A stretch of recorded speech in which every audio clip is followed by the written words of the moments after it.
Remember the Stanford Marshmallow experiment? No, it wasn't a psychedelic rock band from the 1960s. It was actually a scientific experiment focused on delayed gratification. And the basic finding was that the longer you can wait for something, the better it's going to be. And you know, that's true for many things in life, and it's also true for one of the most important parts of your retirement, which is maximizing your Social Security benefits.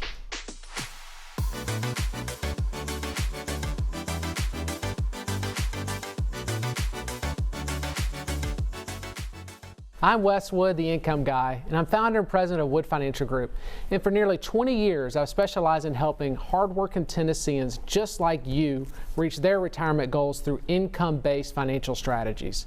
And if you're looking for the right solutions to achieve your own financial goals, you've come to the right place. And at any time during today's show, you can reach out to me at retiretv.com or by calling 855-776-0614.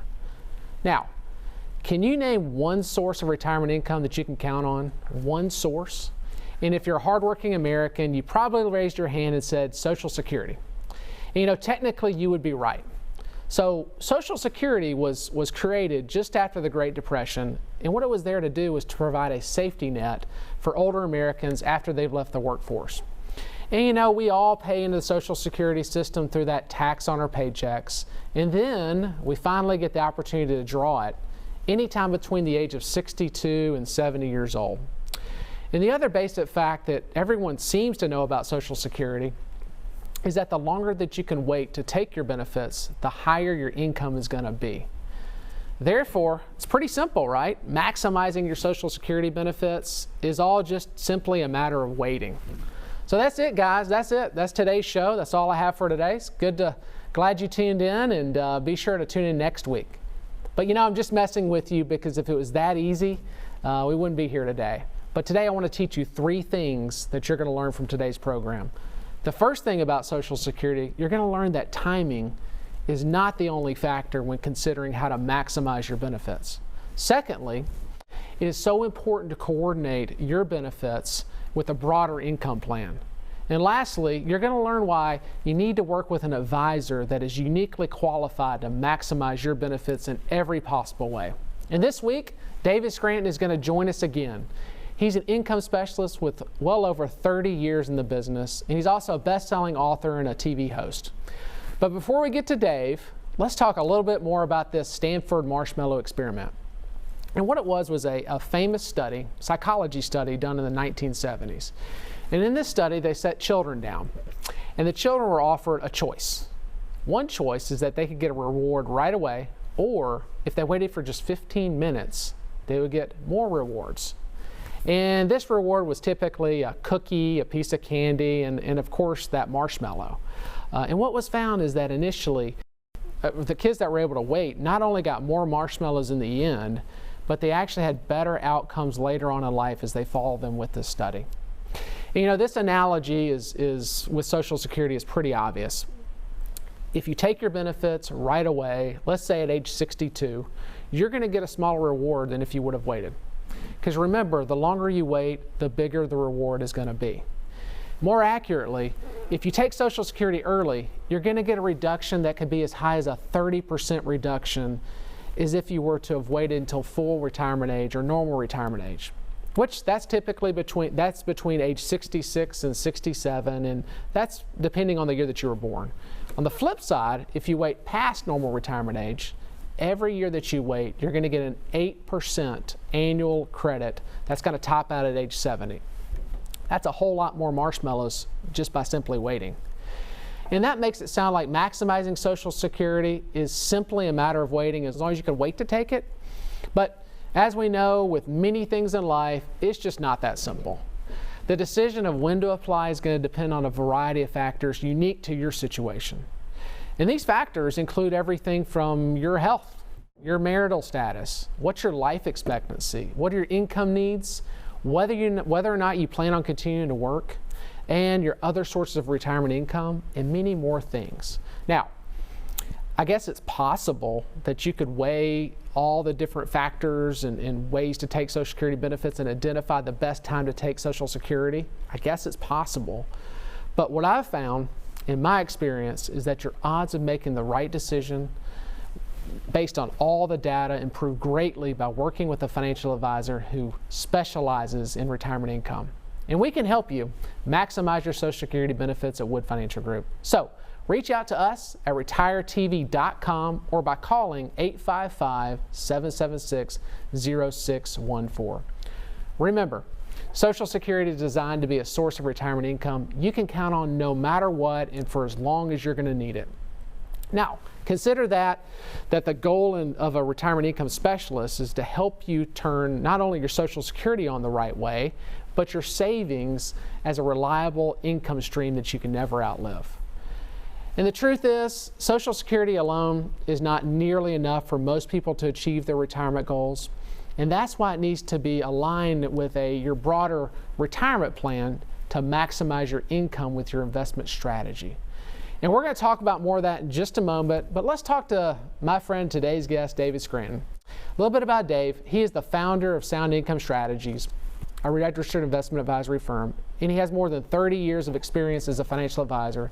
And he's also an Amazon best-selling author, and he's the founder of the Retirement Income Store, also the host of the Income Generation on YouTube. Hey, Dave, thanks for being here. Well, you're very welcome. And I know you do a lot of adult education that you provide in the Nashville area to folks. And you've done hundreds of these types of analyses. And I know that not always, waiting is not always the answer. Right.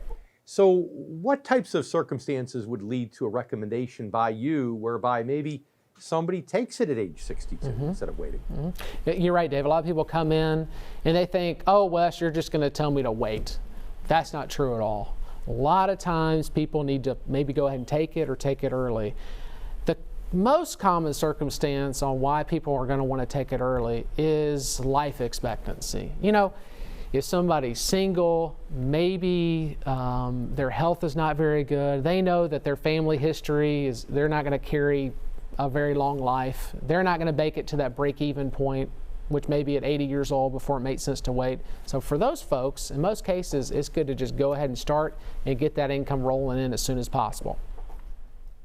So, okay, now I'm going to try to get you for some personal, I hate to do this on your TV show, but I need some personal advice here, okay? Okay. You've told me before that for me, I should wait till age 70, period. Why'd you recommend that? Well, for one thing, you've got pretty good genes, but not only that, your wife is quite a bit younger than you and very healthy and in very good shape. And so if you were to, I hate to say it, but kick the bucket, it's going to give her more as a survivor benefit for the rest of her life, since your benefits are going to be greater than her. So no offense, Dave, but we want to make sure that Teresa's taken care of. At least now I'm clear. Thank you. Yes, you got it. And we're going to have a lot more with David Scranton soon. But coming up after the break, we're going to talk about the difference between the first and the second best strategies for taking Social Security benefits. Stay tuned for more of the Retirement Income Show with your host, Wesley Wood.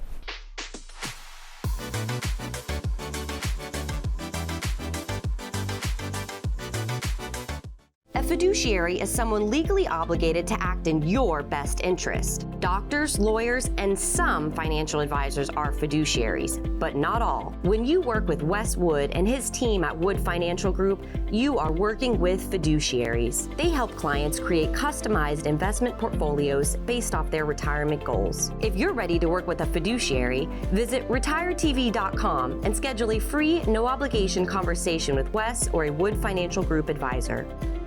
Hi, I'm Wesley Wood, host of the Retirement Income Show, and I'm founder and president of Wood Financial Group.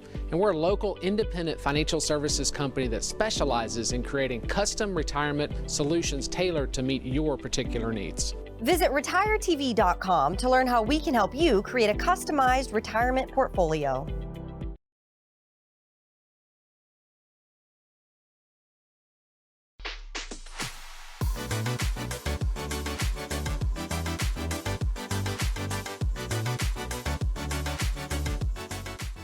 Welcome back to the Retirement Income Show. I'm your host, Wesley Wood. Let's talk more about the different strategies for taking your Social Security benefits. Consider this, the difference between the first and the second best strategy for taking Social Security could amount to more than $100,000 over the course of your lifetime. And in my experience, the sooner that you start working with the right advisor, the better your odds are of fully maximizing Social Security in every way. You can start that today by reaching out to me at retiretv.com or by calling 855-776-0614 and ask for your custom Social Security report. Advisors like me who specialize in retirement income are trained to use this state-of-the-art software, and what it allows us to do is analyze all the relevant data and determine how you can squeeze the very most out of Social Security that you're entitled to. And that process begins with answering one critical question, which is when to start taking your benefits. But it's not going to end there. There are other important factors we need to consider. Decisions that are related to things like what's your earnings record? What's your survivor benefits? What's your spousal benefits? And if you're divorced, what's your divorce spousal benefits? All of which can be extremely complicated. Give you an example. The goal with a spousal benefit is to maximize income for both you and your spouse while you're still living, and to maximize the income for the survivor after one of you were to pass away. And with the help of the right advisor, we can make sure to achieve that goal.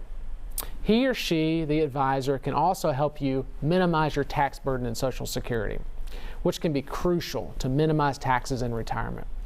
Now, there's several strategies for minimizing Social Security taxes, but they often require a professional's knowledge to implement these strategies.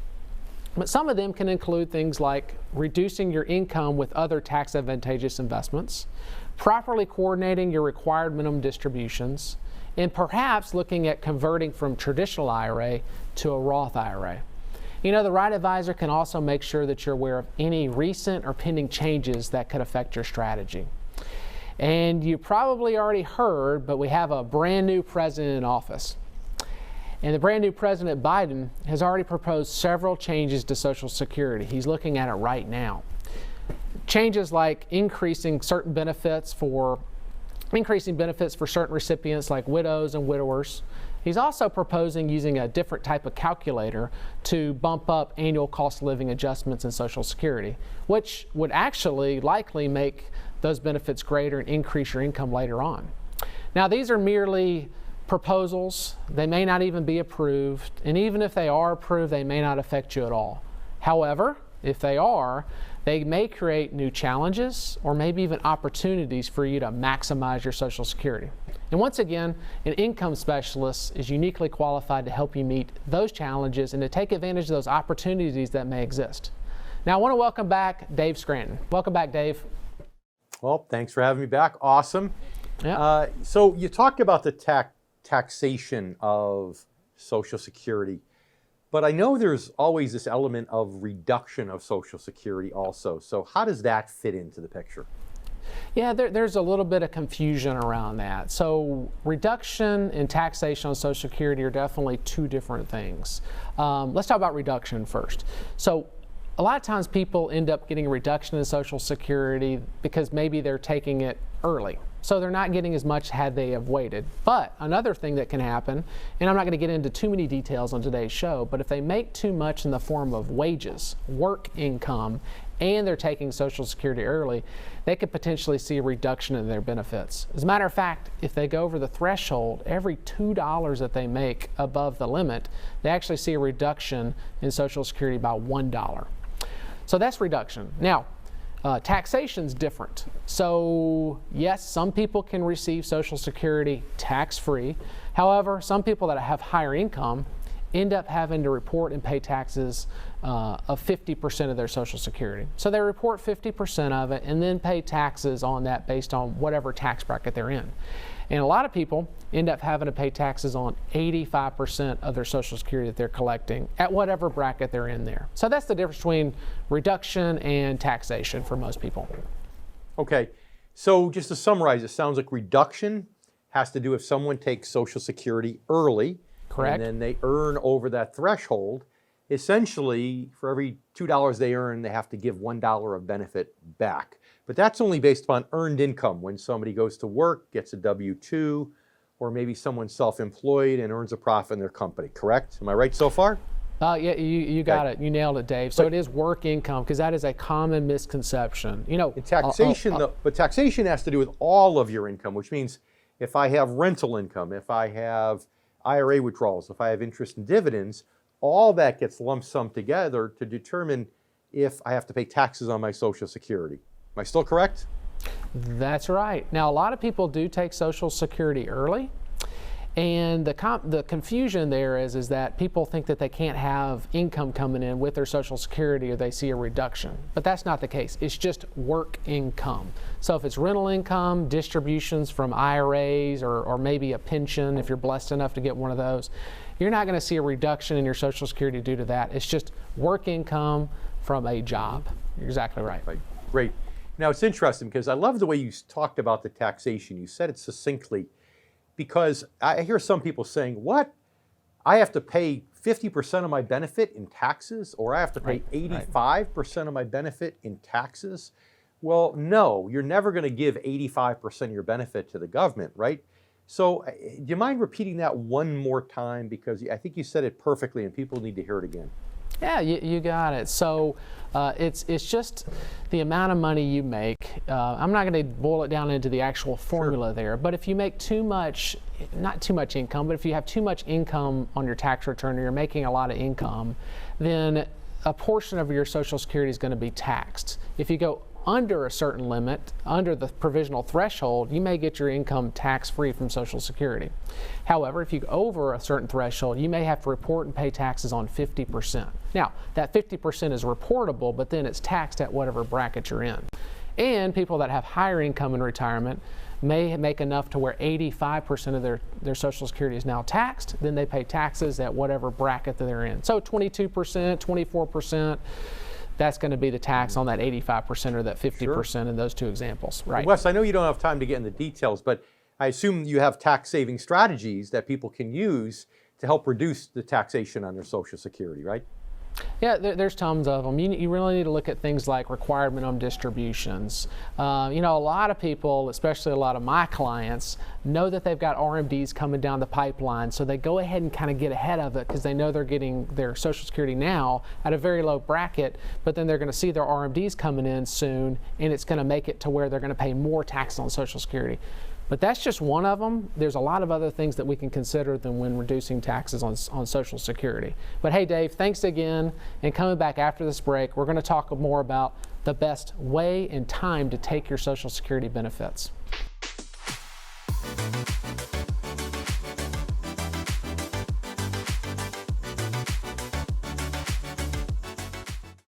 Retirement accounts like 401ks and IRAs are great tools to save for retirement. They offer tax advantages to help keep more money in your pocket. But withdrawing money from your accounts can have a huge impact on your tax liability. Take money from the right account at the right time and you could minimize it. But taking money from the wrong account at the wrong time could result in a big tax burden. If you're not sure what you should do with your 401k in retirement, visit retiretv.com to schedule a free, no-obligation conversation with Wes Wood and Wood Financial Group. I'm David Scranton. During my career, I found that most baby boomers have done a great job growing their retirement savings, yet many don't know how to convert their savings into steady income. And that is why I built the Retirement Income Store, to help hardworking Americans preserve their assets and establish steady streams of income. If you're 55 or older, please claim our free Retirement Income Kit, chock full of information you need to know to get steady income during your retirement. Call 866-714-7377, online at theretirementinComeStore.com.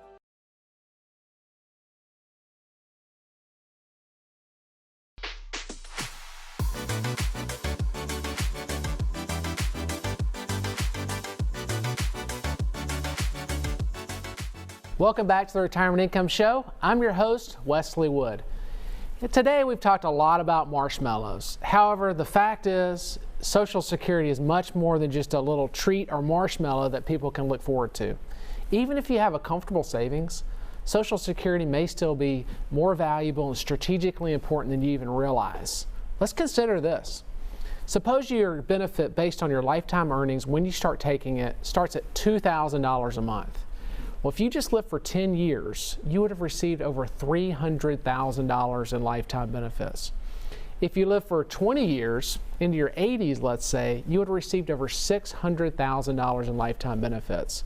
And if you live into your 90s, you would have, over 30 years, you would have received over $1 million over your lifetime. Now, this calculation does improve an annual cost of living increase of around 2.8%, which is the current level. But as I mentioned before, that increase may be even higher in the future if President Biden has his way. The point is that although Social Security isn't enough for most people to achieve their retirement goals, it may be a bigger and more important asset than you even realize. And in my experience, many people who think that they have plenty of savings end up taking their Social Security for granted. And that's a danger. And the potential danger is that they've never taken the time to calculate their retirement income needs with all the relevant factors taken into account. We need to consider factors like required minimum distributions, their specific retirement goals, their life expectancy, inflation, and one that's forgotten about a lot is healthcare inflation, which is rising at a much steeper and faster rate than the general cost of living. And if you're one of those folks, you may be greatly underestimating your retirement income needs and therefore overestimating the ability of your savings to meet those needs. That's why it's just as important for you to strategically maximize your Social Security benefits as if you were someone that may have less savings, and to coordinate them with the right investment allocation. And in my experience, that means an allocation that's geared towards income. And once again, you can learn much more about the right way to take your benefits by reaching out to me directly at retiretv.com or by calling 855-776-0614. Ultimately, Social Security can serve as a foundation of a sound retirement income strategy, regardless of your level of wealth. However, it's not going to happen magically. And it's just not as simple as figuring out whether you should take your marshmallow right now or take your marshmallows later. That, as we've seen, is just only a trick and only a part of when it comes to truly maximizing your Social Security benefits. But hey, let's welcome back David Scranton. Welcome back, Dave. Well, thank you very much. So while we're on this topic of other investments and integrating other investments with Social Security, let's break it down. Let's start with, if I were to take Social Security early. Now, I know it's not what you're recommending, but if I take it, let's say at age 62, then what do I need to do with my investments to make sure that they're coordinated with that early benefit? Yeah, well, I don't always recommend waiting until 70. Some of my clients do take it at 62, and it works out great. But in order to make sure you have enough income in retirement, you need to figure out, first of all, how much income you need to have, which is the goal setting process that we've talked about in previous shows. But what you'll find is that probably Social Security isn't enough, especially if you're taking it at 62 to do the things that you want to do in retirement. So there's going to be a shortfall, or what we call a gap in income, a gap in your monthly income or your yearly income. So in order to fill that gap and to make sure that it's taken care of, is the asset allocation with the investments need to be coordinated with that income need, therefore generating enough in the form of interest and dividends to fill that gap so you can take your Social Security at 62, have interest and dividends coming in to give you the income that you want and or need while you're retired. Okay, so now unfortunately I'm going to have to ask you another self-serving question on your airtime here. For me, if I take it in 10, let's say I want to retire in 10 years at age 65. Yep. But because you recommend that I wait till age 70 to take Social Security, now how does the way in which I have to coordinate my investments with my Social Security, how's that different when I'm taking Social Security late, as you recommended? Well, even though that may be a personal question, that's one that that's one that I field a lot. So if you're going to retire at 65, or if I have a client that wants to retire at 65, but they know that in order to get the very most out of Social Security for their lifetime, because we've run an analysis, we've done all the work, we've looked at the details, and they say, oh, I can get a whole lot more from Social Security by waiting those 5 years to get to 70. Well, we need to make sure that the investment allocation is geared towards more conservative, fixed income, interest and dividends, so they can feel comfortable and safely take money out of that portfolio for those 5 years to fill that gap or that void. Even if they're depleting a little bit of principal, that's okay, but we don't need to be taking on a lot of risk. because if we're taking on a lot of risk in those 5 years and their portfolio drops, that could spell disaster. So we need to make sure that the allocation is geared towards income and safety for those few 5 years that we see. Because right now, I mean, I would love it if I can get a CD that would guarantee me 8%. And by deferring Social Security, that's exactly what you're doing for me, is getting me 8% guaranteed growth.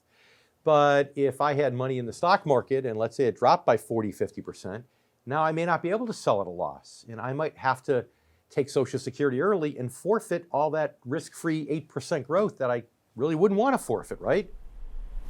Exactly, or even worse, maybe you have to go back to work to save up again and start all over again, all those bad things. But yes, if there is a bank out there that's offering you 8%, I would not only walk away with your wallet, I would run the other direction. So if we can get 8% from the government, that's right. That's a pretty good way to go. So making sure that asset allocation is more conservative and geared towards income, we can get that 8%. We can have our cake and eat it too.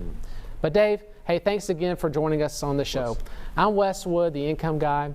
And if you have any questions about anything that we've covered on today's show, please reach out to me at retiretv.com or by calling 855-776-0614. Hey, thanks again for watching, and be sure to tune in next week.